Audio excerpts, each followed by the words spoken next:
गणनाथ सरस्वती रविशुक्र बृहस्पति पंचैतानि स्मरेन्नित्यं वेदवाणी प्रवर्तते।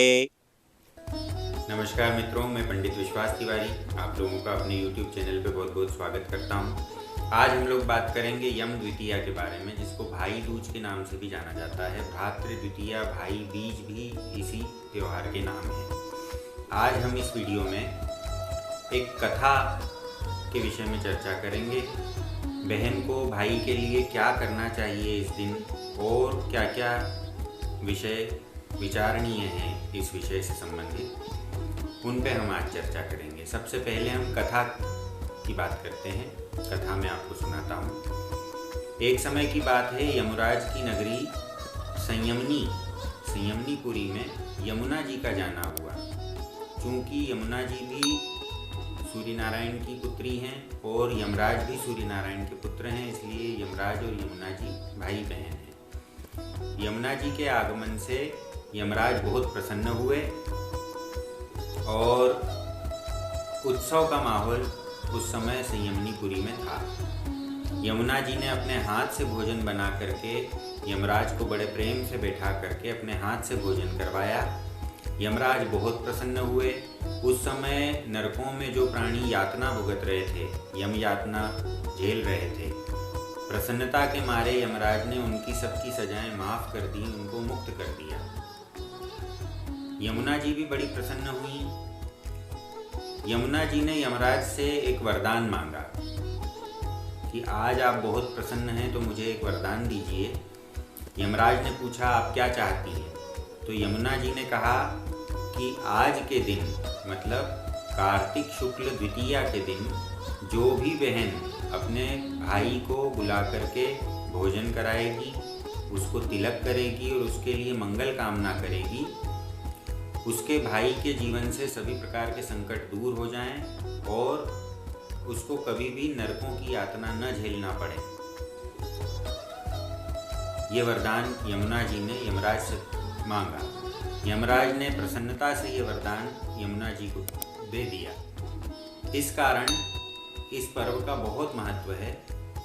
अलग अलग तिथियों में माताएं तो अपने पुत्रों के लिए, पुत्रियों के लिए, पति के लिए व्रत करते देखने में आती हैं, लेकिन ये एक विशेष ऐसा पर्व है जिसमें बहनें अपने भाइयों के लिए व्रत करती हैं, या व्रत नहीं भी करती तो मंगल कामनाएं तो जरूर करती हैं। भाई बहन के प्रेम का बड़ा पवित्र पर्व ये है।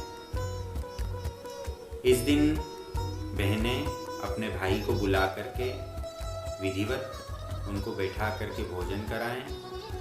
षट रस भोजन करवाने का महत्व है इस दिन। और उसके बाद में अपनी अपनी परंपरा के अनुसार तिलक लगाने का रिवाज है।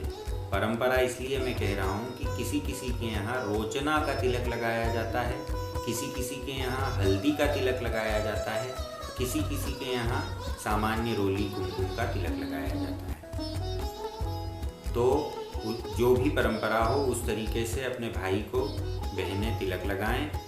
और हो सके तो इस कथा को जरूर याद करें, यमराज और यमुना, क्योंकि इस कथा को स्मरण करने से विशेष पुण्य प्राप्त होता है।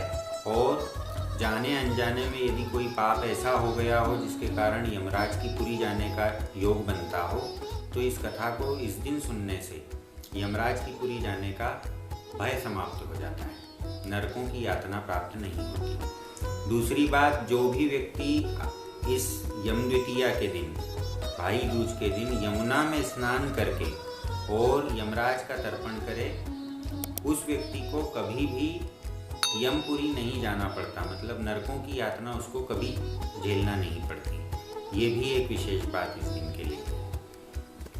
दूसरी बात, दीपावली के दिन जो मुहूर्त में व्यापार स्थलों में पूजन होता है, उसके बाद में उसी अवस्था में सब कुछ छोड़ करके और व्यापार स्थल को बंद कर दिया जाता है। फिर उसको खोलने के लिए शुभ मुहूर्त देखा जाता है। तो द्वितीया का दिन जो है वो अति शुभ माना जाता है। तो दीपावली वाले दिन जो पूजन करके व्यापार स्थल बंद किए जाते हैं, उनको दूज के दिन शुभ चौघड़िया देख करके उस दिन खोलना चाहिए और उस दिन से नया काम शुरू करना चाहिए। एक कायस्थ समाज के लिए ये दिन विशेष महत्वपूर्ण है, क्योंकि चित्रगुप्त भगवान जो यमराज के मुंशी हैं, उनका पूजन इस दिन होता है। कायस्थों के कुल पूज्य देवता हैं वो, तो उनका पूजन कायस्थ लोग करते हैं इस दिन। और विशेष करके उनके मंदिरों में जा कर के आपस में मिलते जुलते हैं, वहाँ दीपकों का दान होता है और पूजन किया जाता है। जो बही खाते हैं, जो दीपावली वाले दिन पूजन में रखे जाते हैं, उन बही खातों का उपयोग आज के दिन से चालू किया जाता है। ये सब बड़ी महत्वपूर्ण बातें थी जो मैंने आपको इस वीडियो में बताई। आज के वीडियो में इतना ही। आप लोगों को वीडियो पसंद आया हो, जानकारी अच्छी लगी हो, तो आप लोग लाइक करिए, शेयर करिए अपने मित्रों से और सब्सक्राइब कर लीजिए यदि नहीं किया है तो। बेल आइकन दबाना बिल्कुल न भूलें। धन्यवाद। सर्वे भवन्तु सुखिनः। हर हर महादेव।